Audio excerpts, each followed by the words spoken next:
자, 우리 그 비문학 먼저 수업을 시작을 할 건데요. 비문학 상대경에서 28쪽을 펼쳐주시기 바랍니다.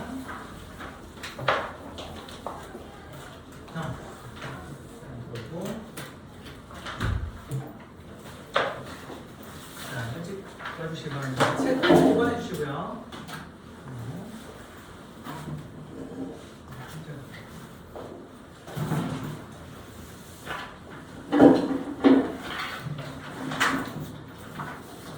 비문학 교재를 먼저 꺼내주시고, 자, 숙제를 좀 해주세요.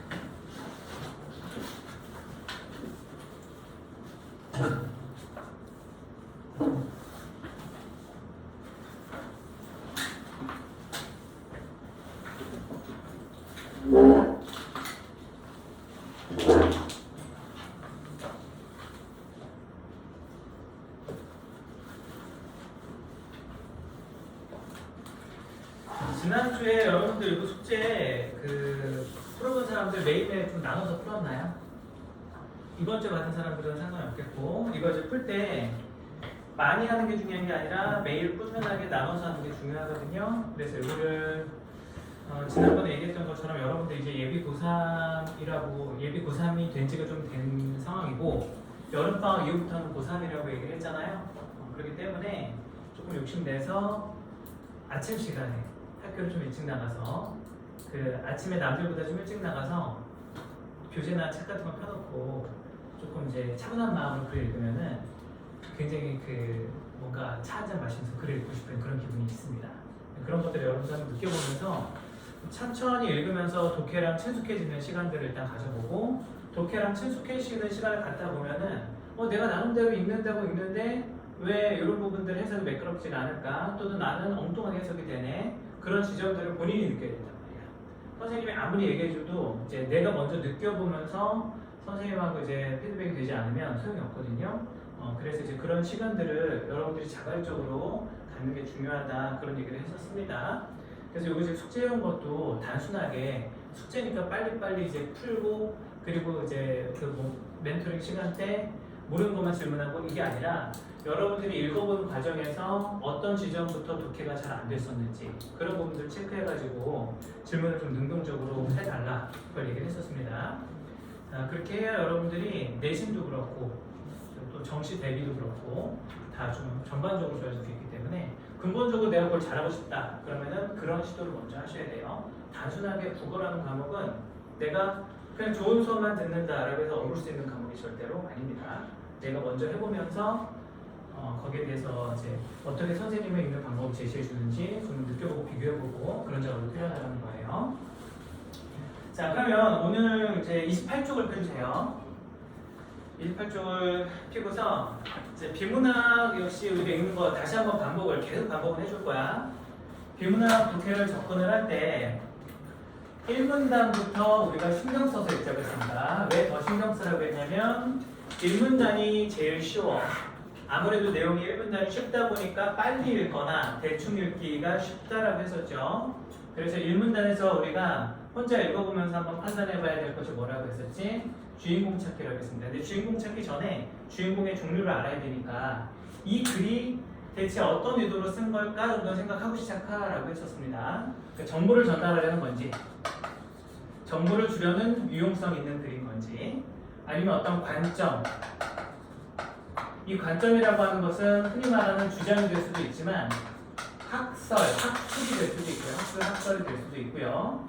그리고 아니면 가치관이 될 수도 있는 겁니다. 이게 예술이야 이렇게 해서 나는 리얼리즘이 맞다 생각해 라든가 모더니즘이 맞다고 생각해, 이런 것들도 다 관점이자 주장인 거거든요. 그런 것들, 이렇게 관점을 전달하는 글이 무엇인지 그런 걸 우리가 신경 쓰면서 일단 체크를 먼저 해보자고 했습니다. 가다가 자꾸 1문단에서 그렇다면 구체적인 주인공은 뭔지, 지금 우리 화제라고 하잖아요. 구체적으로 뭘 갖고 이 글 전체를 끌어가려고 하는지, 그게 1문단에 대부분 단서가 나와 있다고 해서 1문단을 심지어 다 읽었는데 그 주인공이 안 나올 수도 있어. 그런 글도 가끔 있기는 해. 그럼 그런 글이 있다고 하더라도 안 나왔네? 짜증나, 이게 아니라 안 나왔으면 이거는 어떻게 신박하게 전개한다는 거지? 그러면서 좀 더 궁금해하면서 읽으면 된다는 거예요. 여러분들이 스스로 호기심을 가지려고 노력도 해야 됩니다. 이걸 이제 좋아서 이제 읽는 친구들도 있어. 근데 좋아서 읽는 친구들보다는 이걸 읽을 때 마지못해서 막 해야 되는 그런 경우들이 있잖아. 시험을 봐야 되니까. 근데 거기에서 여러분들이 어쨌든 호기심이 생기면 그래도 깊이 있게 접근할 수 있게 된단 말이야. 그런 힘이 될 수 있기 때문에 이제 이런 부분들을 궁금해하면서 시작을 하자라고 했습니다. 자, 그리고 유용성의 방향이 두 가지 정도로 생각하자고 했어. 몰랐던 걸 알려주는 정보에 대한 유용성은 그 모르는 것이 무엇인지 일단 그 부분 체크해 하셔야 되고요. 거기에 대한 대답을 1문단에 제시하진 않고 나중에 얘기하게 될 테니까 이거는 끝까지 다 읽은 다음에 끝에서도 다시 한번 상기시켜서 그래서 이 대답이 뭐지? 이걸 떠올려 줘야 된다고 얘기를 했었고요. 자, 그리고 정보랑 관점 둘 다 공통적인 건데 보통 어떤 문제점에 대해서 해결해 주는 정보이거나 주장인 경우에는 그것 자체가 또 유용성이다. 네, 문제를 해결해 주니까 얼마나 좋은 거예요. 자, 그런 부분들이 있으면 우리가 또 신경을 써야 된다는 거야. 근데 이제 오늘 읽을 지문은 과학기술 지문이기 때문에 이제 1문단에서 하는 거에다가 본문을 읽을 때 신경 써야 되는 거 한 가지를 더 얘기해 줄 겁니다. 근데 여기에서 지금 그 1문단을 읽어본 다음에 그 2문단을 읽기 전에 우리가 추가적으로 알아야 될 정보를 이끌어 나가는 문장 흐름의 종류 있죠? 그 부분들을 또 소개를 할 테니까 일단은 자 1문단을 뭐 너무 많은 걸 하라고 하면 여러분들도 힘들잖아. 그러니까 요것만 또 신경 쓰면서 물음표 느끼고 내가 궁금해할 만한 요소가 뭐지? 여기서 지금 얘기하려고 하는 그런 요소가 뭐지? 그리고 문제 해결 흐름이 있나? 주인공이 뭐지? 이 정보를 전달하려는 건가? 아니면 관점을 드러내려는 건가? 그걸 신경 쓰면서 1문단만 읽어보자. 알겠죠? 자, 시작해 보겠습니다.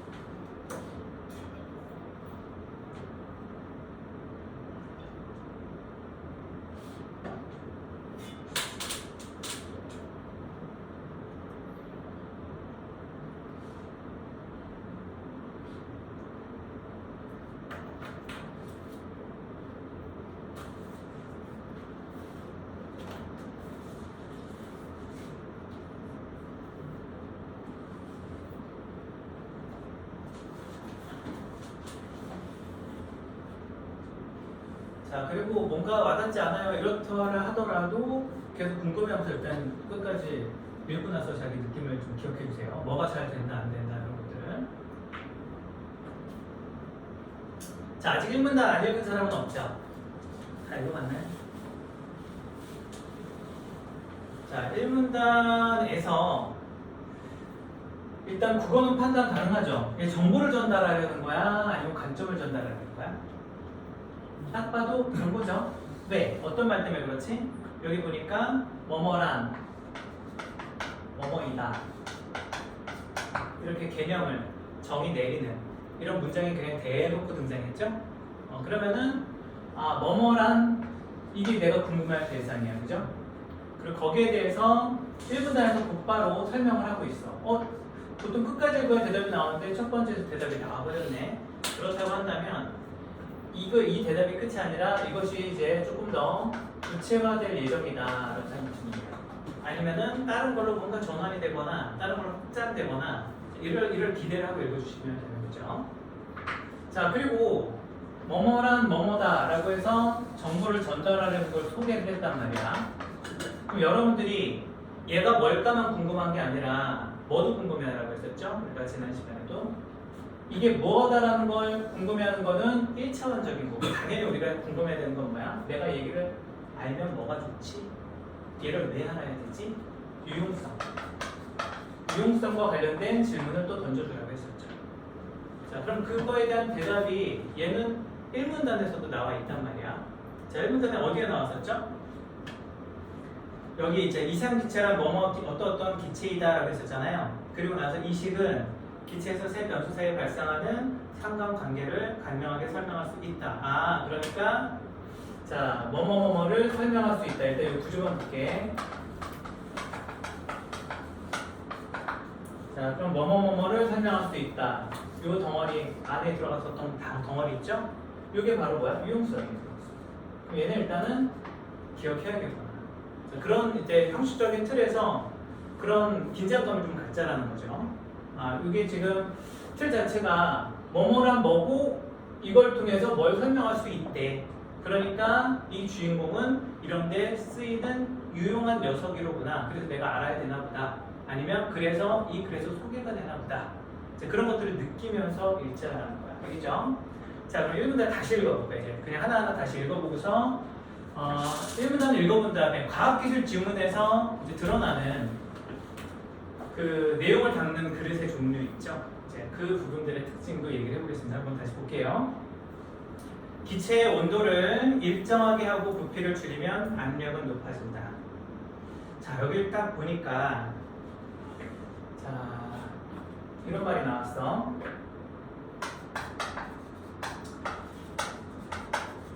자, 기체 온도를 일정하게 하고, 자, 뭐뭐하게 하고, 부피를 줄이면 압력은 높아진다. 자, 이런 표현이 나오잖아요. 이게 과학 지문에서, 기술 지문에서, 또는 뭐 경제 지문에서 굉장히 빈번하게 많이 나오는 거거든. 이런 구조가 뭐냐면은 어떤 조건들에 따라서 그 다음 결과값이 어떻게 되는지를 설명할 때 그런 부분들이 자 이런 식으로 단순할 수 있는 거야. 그러니까 여기 지금 보면은 뭐를 줄인다. 그리고 여기 높아진다. 뭐 이렇게 말하죠. 높아진다 이렇게 말하죠. 이걸 다른 페이지에 뭐 나오는 다른 말들로 보면은 부피가 뭐 부피 말고 다른 것들이 나오면 뭐 약해진다라든가 또 뭐 작아진다라든가 뭐 이런 말을 써도 우리는 그냥 아래로 화살표하면서 이거를 단순화시켜줄 거예요. 자, 높아지거나 뭐 강해지거나 뭐 많아지거나 뭐 그런다고 하는 것들도 우리는 위로 화살표로 하면서 좀 체크를 하는 걸 지금부터 약속을 해볼게. 자, 그래서 부피를 줄이면은 압력이 높아진다. 이걸 그냥 이렇게만 읽지 말고 얘네의 관계가 어떻게 되는지를 한번 생각하고 넘어가야 되는 거야. 부피가 줄는데 압력은 높아지는 거니까 얘네 둘의 관계는 비례 관계예요? 반비례 관계예요? 시각적으로 딱 보이잖아. 반비례 관계죠? 그거까지 신경 쓰자는 얘기야. 앞으로 이렇게 서술어가 길게 나오면서 뭐 얘가 줄어들면 높아진다 이런 식으로 보지 말고 단순해서 기호를 표시해야 되는 얘기입니다. 그래서 딱 시각적으로 봤을 때 둘이 반비례 관계라고 빨리빨리 넘어가자는 거예요. 자, 그렇게 하면 나중에 기억하기도 좋고 내가 이런 부분들 설명한 부분들 자 이렇게 뭐가 작아짐에 따라 뭐가 커진다 또는 뭐가 작아짐에 따라 뭐가 또 작아진다 이런 것들이 과학기술 지문에서는 내용 파악의 주된 내용들일 수 있단 말이야. 그래서 얘가 문제에 많이 등장을 해요. 그 문제에서 물어볼 때 내가 기억이 안 날 수도 있잖아. 근데 나는 이렇게 표시를 해놨잖아.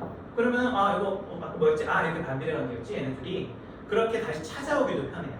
그래서 글을 읽을 때 한 번에 그냥 눈으로만 보면서 다 외우려고 하지 말고 보면서 내가 표시할 건 표시하고 메모할 건 메모하면서 읽어나가면 충분히 문제 풀 때 까먹은 내용들도 빨리 찾아갈 수 있다는 거예요. 자, 그래서 애초에 처음 읽을 때 그런 식으로 연습을 하면서 읽어놓는 것들은 도움이 될 거라는 거야.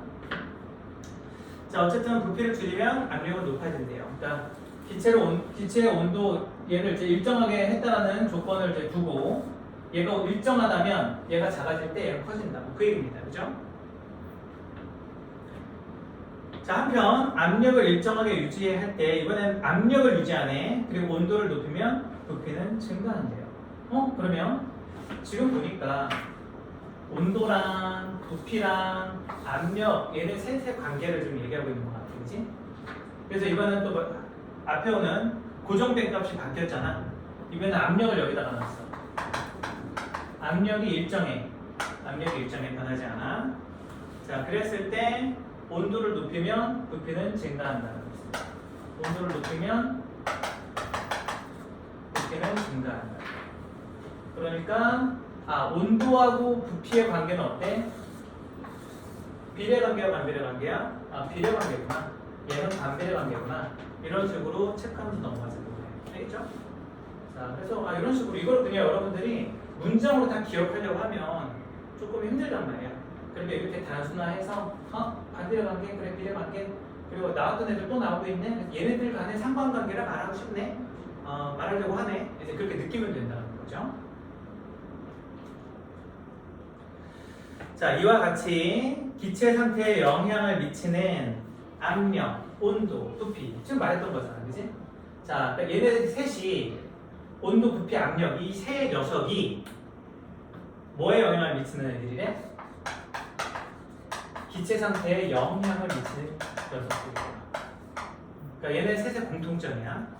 얘네 셋은 기체에 영향을 미치는 요소들이다. 그 얘기를 한 거죠. 자, 얘네들이 근데 그 영향을 미치는 게 상관관계. 상관관계라고 하는 게 얘가 작아지면 얘 커진다. 얘가 커지면 얘 커진다. 이런 식으로 이런 상관관계를 1몰의 기체에 대해서 표현을 해본다면 자, 기체를 좀 한정해 놓고 거기서 이제 공식화하고 싶은 거야. 이걸 다 공식화해야 이론적으로 가장 단순화가 되니까 자, 이렇게 표현하면은 자, 이렇게 표시가 된대요. P는 이렇게 나왔어요. 자, 여기서 설명이 나오겠지만 P는 압력이겠죠? 자, 뭐 프레스죠. 일단 뭐 압력이겠죠? 그리고 T가 온도겠죠? 그 얘가 부피일 건데 또 설명이 나올 겁니다. 자, 이게 이제 봐봐. 근데 어쨌든 이게 설명이 나올 건데 이거 나중에 있더라고. 자, 이렇게 됐다고 했을 때 여기서 우리가 이제 이런 공식이 나오면 국어인데 왜 이런 공식이 나오나 하면서 좀 또 이제 문과 애들은 특히 다 거부하는 느끼는 애들이 있단 말이야. 근데 이것도 그냥 공식으로 뭔가 계산하라는 걸 요구하는 게 아닐 것이고요. 다만 관계를 나타낸 거야. 다시 말하자면 압력은 부피가 지금 분모에 있잖아. 분모에 있으니까 부피하고 압력의 관계는 반비례 관계이겠구나. 그 얘기를 하는 거예요. 그죠? 자, 그래서 분모는 그냥 이렇게 반대 표시. 얘는 이런 표시하면 돼. 그래서 온도랑 압력은 또 비례 관계인가 보다. 또 온도랑 부피는 반비례 관계인가 보다. 이런 식으로. 이런 식으로 해서 여러분들이 이것도 단순하면 된다. 알겠죠? 자, 그래서 여기에서 말했던 것이 공식으로 나왔을 뿐이지만 우리는 그냥 똑같이 이해할 수 있다는 거죠. 알겠죠?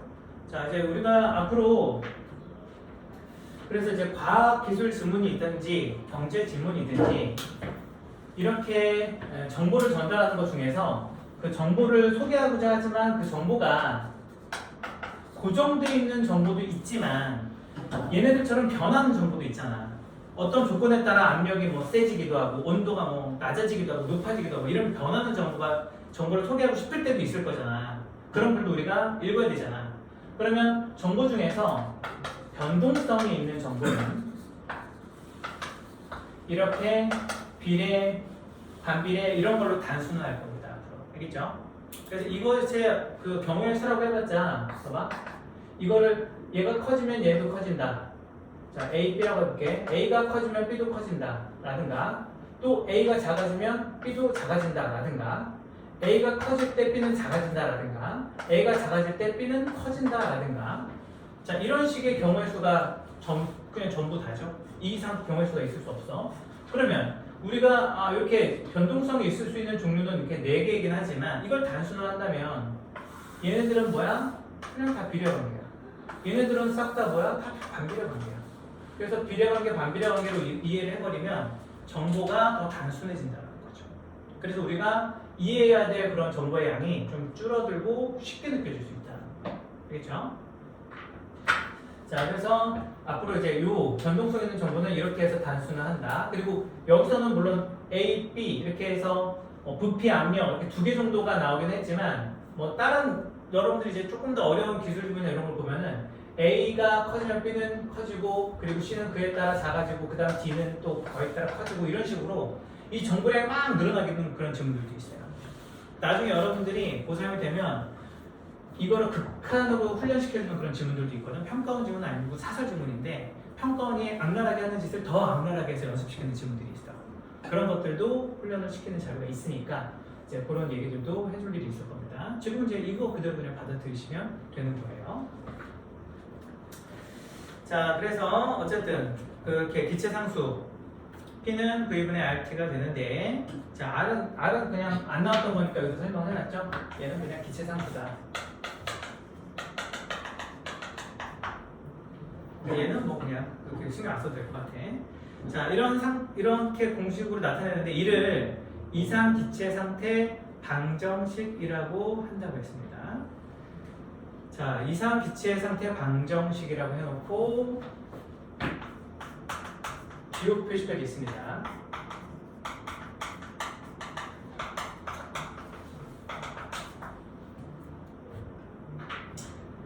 자, 그러면 여기에 지금 기호까지 있었잖아. 이걸 좀 가로로 묶어주세요.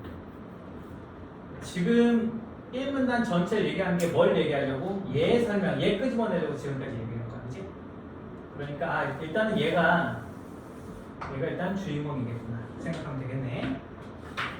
자, 그리고 이상기체라고 하는 게 이제 뭔지 궁금할 테니까 이걸 또 설명을 하겠죠. 아직 이거에 대해서 설명이 안 됐으니까. 근데 여기서 이제 이런 생각을 해봐도 좋을 것 같아. 자, 이상기체라고 했을 때 이상적이다라는 말이 있다고 한다면 현실적인 게 상대적인 짝이 될 수 있겠죠. 이상기체가 있다면 현실기체가 있지 않을까? 뭐 이런 생각을 해보는 것도 괜찮지 않을까? 자, 이런 생각을 한번 해봐도 괜찮을 것 같다는 얘기야. 자, 그래서 여기서 이상기체란 분자 자체의 부피와 분자 간의 상호작용이 없다고 가정한 기체이다 라고 얘기를 했습니다. 그러니까 이상기체가 지금 먼저 설명을 한 거, 이상기체는 뭐뭐뭐다 라고 했는데 그걸 다시 한 번만 정리를 해볼게. 이상기체라고 하는 거는,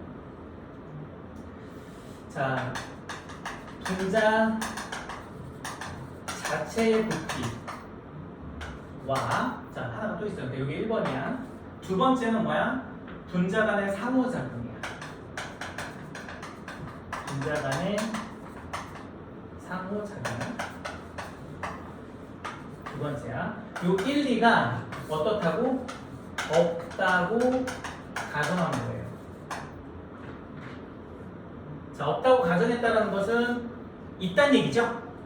있는데 없다고 가정한 거겠죠? 그치? 안 그래도 이런 말 할 필요가 없죠? 자, 그러니까 없다고 가정한 게 이상기체면 있는 걸 인정한 게 이상기체가 아니면 현실기체 뭐 이런 게 아닐까? 그런 생각도 해볼 수 있습니다. 그죠? 자, 그리고 이 식은 기체에서 세 변수 사이에 발생하는 상관관계를 간명하게 설명할 수가 있대요. 그러면 1번하고 2번이 현실적으로 있는 건데 얘를 왜 없다고 가정했을까? 거기에 대해서도 한번 생각해 볼 필요가 있잖아. 좀 부조리하잖아. 있는 걸 왜 없다고 하지? 없다고 해야 설명이 간명해진대요. 이 상관관계를 설명하는 게 편해진대요. 자, 이해됐나요? 그런 유용성이 있구나. 이런 변수를 너무 우리가 다 고려를 하게 되면 설명하기 힘들다는 거야.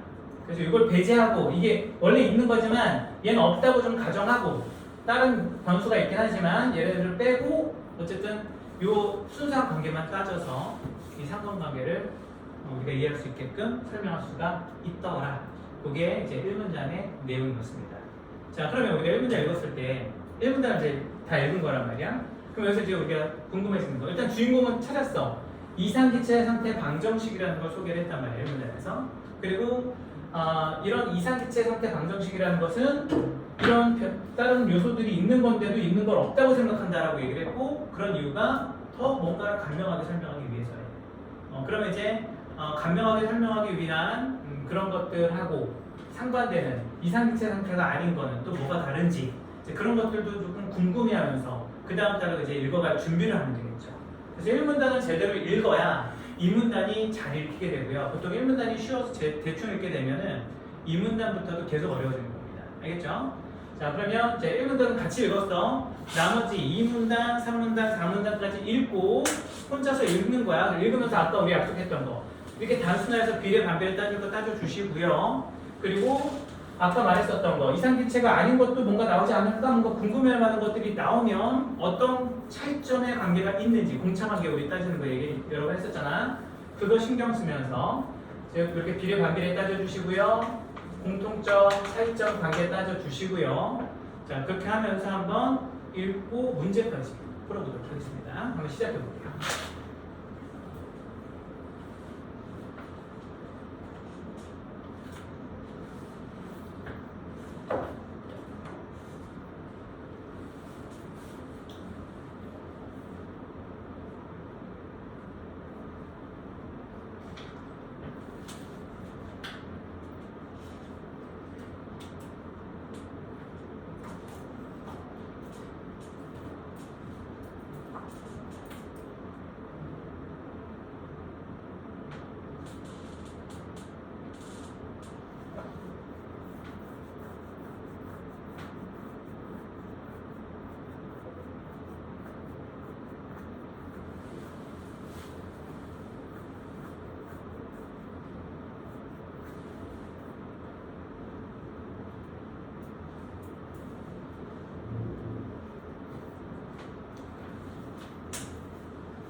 원래 내신 시험을 좀 준비를 초과일찍 시작하게 될 겁니다.